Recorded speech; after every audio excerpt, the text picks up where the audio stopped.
Sunnat Al Takreree are the silent approvals of the Prophet, peace be upon him. Something which was done in his presence and he did not object to it.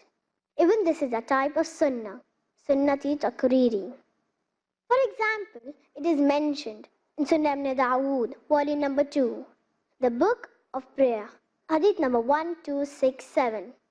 Qais bin Amr radiallahu anhu related that the Messenger of Allah sallallahu alaihi wasallam saw a person performing 2 units of prayers after the Fajr obligatory prayer and asked him astonishingly, "Doesn't the morning Fard prayer consist of 2 units?"